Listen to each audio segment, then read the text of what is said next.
minutes na. So, start na. Click mo lang yung points. So, ayan, makikita mo dyan, withdraw. So, yung points mo, pwede mo rin pala siyang i-exchange bilang coins. So, pag in-exchange mo bilang coins, pwede mo siyang ilaro. Ihagis-hagis, ganon. Para makalaro-laro ka. Hindi ka na kailangan bumili. So, yung ginawa mong, pagla-live, tsaka pag-CS, libre na yung coins mo. Kasi hindi ka nabibili pa ng coins. Mahal din kasi yung coins.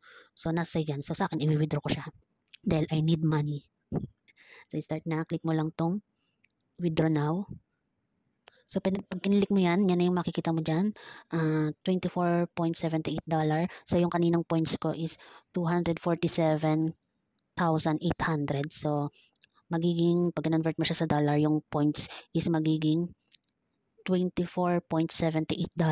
So, yan yung binuno ko sa loob ng 2 buwan. So, remind ko lang uli kayo, bago ka maka-withdraw, kailangan meron ka munang 100,000 points. So, pag convert mo yan sa dollar, yung 100,000 points is $10. So, yan ang minimum na pwede kang mag-withdraw, $10,000. So, nasa 500 pesos din yung mahigit sa peso. So, sa akin, ngayon, i-withdraw ko na siya kasi kailangan ko ng money. Kaya, yan. Sa 2 buwan ko yung inipon yung points ko. So, ngayon yan na yung result. Nagkaroon ako ng $24.78. So, mag-start na tayo. So, ang baba ng palitan ngayon, makikita mo. Yan, exchange ratio, 54.5. 54.5. So, mababa ngayon ang palitan ng dollar. Nung nakaraan is 58 pesos yan eh. Ngayon, 54.5 lang. Isang baba. So, okay na rin yan. Tsaka nga pala, pag nag-withdraw ka ng points mo, is may charge fee yan. So, 2% ang charge fee. Ayan. Ipinind ko lang dito yung GCash number ko. Para, kasi may mga other option naman kung paano mag-withdraw. Pero sa akin, ginamit ko is GCash. So, ayan o. Pakita ko sa inyo yung other option. Ayan, pwede dyan ePay, Binance, USDT. Depende sa inyo. So, sa akin, GCash ang ginamit ko para, okay na. So, may Maya rin naman ako. Pero, mas GCash na yung prefer kong gamitin. So, back na tayo. Click mo lang tong withdraw, yung naka-shade na blue.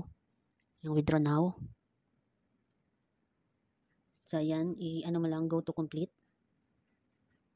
Click mo lang yon. So, ayan na. Check mo lang kung tama yung information. So, sa akin tama naman na kasi ilang beses na rin naman ako nag-withdraw. Then, pag okay na, click mo yung submit. So, ayan, babalik dito. Click mo uli yung withdraw now. Double check mo lang din. Tapos, kailangan make sure monthly limit is not exceeded. So, yun yung nakalagay dyan. So, click mo lang yung confirm.